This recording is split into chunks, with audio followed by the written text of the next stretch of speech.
ওই আর কটা দাও।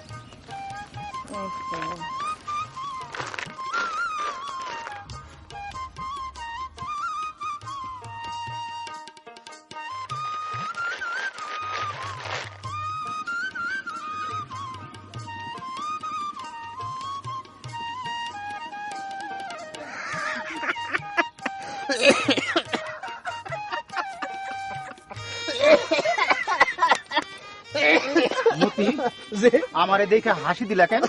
শুধু হাসি দেয় না দুলা ভাই, হাসির লগে কাশিও দিছে। ইহাকে বলে কাষ্ট হাসি। কয় কি কাষ্ট হাসি দিবা কেন? দুলা ভাই হ্যাঁ শোনেন, মকদ্দমায় হারলে আরু পার্টিরে বিজয়ী পার্টি কাষ্ট হাসি উপহার দেয়, এটাই নিয়ম। কিন্তু তোমার লগে তো আমার মামলা মোকদ্দমা নাই রে ভাই। আছে আছে, আরে পাশাপাশি জমি একত্রে কাজ করবেন। আমি আমার ফলন বাম্পার। হ্যাঁ, সব সময় বেজার। ঘটনা সত্য, আমিও তো ভালো বীজে চাষ করি, সেচ দেই, সার দেই, ফলন পাই না কেন? কেমনে পারবেন? আপনার তো বুদ্ধি নাই। ভালো ফলনের জন্য বুদ্ধি থাকা চাই। গাধার মতো খাটে, সার দেন বস্তা বস্তা, কিন্তু ফলনে দুরবস্থা। কৃষি পাইছি। কারণ তো বুঝি না। উপসহকারী কৃষি আফা। বুঝি না না বলেন, খুঁজি না। উপরি সার দিবেন একবার, ফলন হবে চমৎকার। 3 বার দিয়েই কাম হয় না। সেটা তো দানাদার ইউরিয়া, পুরনো বিষয়। নতুনে আসেন গুটি ইউরিয়া সার। চারা রোপণের 7 দিন পর দিবেন একবার। শুধু একবার? আরে শুধুমাত্র একবার এই গুটি ইউরিয়া সার প্রয়োগ করলে বারবার উপরি সার প্রয়োগের ঝামেলাই থাকে না। আফা, ব্যাপারটা একটু বুঝায় কোন দে আমারে। আচ্ছা, বুঝিয়ে বলছি শুনুন। সাধারণ ইউরিয়া থেকে ব্রিকেট মেশিনের সাহায্যে 3 ধরনের ইউরিয়া গুটি তৈরি করা হয়। 1 গ্রামের ছোট গুটি এবং 2 ও 3 গ্রামের মেগা গুটি। আউশ এবং আমন ফসলে 1 গ্রামের 2টি ছোট গুটি অথবা 2 গ্রামের 1টি মেগা গুটি। বড় ফসলের 3টি ছোট গুটি অথবা 3 গ্রামের 1টি মেগা গুটি। ধানের 4 গুছির 3 থেকে 4 ইঞ্চি কাদার নিচে পুঁতে দিতে হবে। কাজটি করার নিয়ম হলো, প্রথম সারির প্রথম 4 গুছির মাঝখানে ফাঁকা জায়গায় আঙুল সমান পরিমাণ কাদামাটির নিচে পুঁতে দিতে হবে। এরপর 4 গুছি বাদ দিয়ে পরের 4 গুছির মাঝখানে ফাঁকা জায়গায় পুঁতে দিতে হবে। প্রথম সারিতে গুটি প্রয়োগের পর দ্বিতীয় সারি বাদ দিয়ে তৃতীয় সারিতে একই নিয়মে গুটি প্রয়োগ করতে হবে। এভাবে 1 সারি অন্তর অন্তর এবং 4 গুছি পর পর গুটি পুঁতে সমস্ত জমিতে গুটি ইউরিয়া প্রয়োগ করতে হবে। প্রয়োগ করার পরে পেছন দিকে হেঁটে চলে আসতে হবে। বুঝা ফেলাইছি আফা। তো এই গুটি ইউরিয়া ব্যবহার করলে লাভটা কি হয় আফা? গুটি ইউরিয়ার কার্যকারিতা বেশি। এই যেমন ধরেন, সারের অপচয় হয় না, তাই সার কম লাগে। আর আপনি যে গুঁড়া ইউরিয়া ব্যবহার করেন, এতে অপচয় হয় অনেক বেশি। ঠিকই বলছে।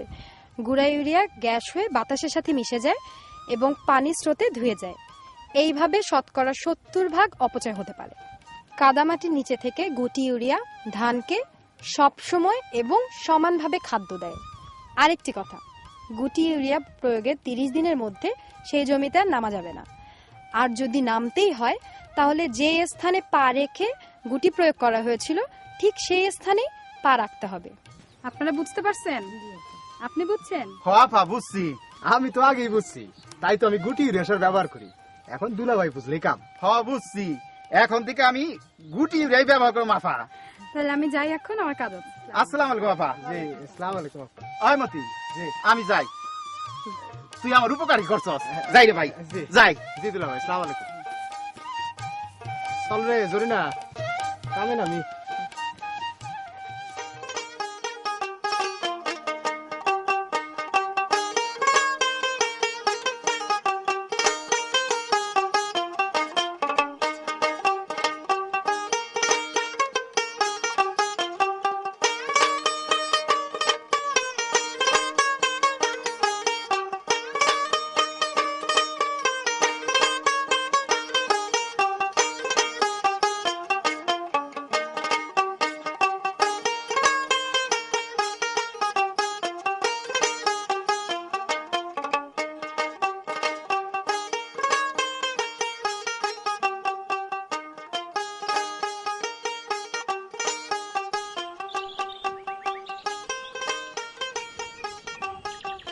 দুলা ভাই, কি দেখেন?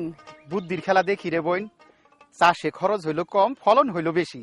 হ্যাঁ, গুটি ইউরিয়া ব্যবহারে শতকরা 25 ভাগ ফলন বাইরা যায়। শুধু তাই না, আলু, বাঁধাকপি, টমেটো এবং বেগুন চাষেও গুটি ইউরিয়া ব্যবহার করে লাভজনক ফলাফল পাওয়া গেছে।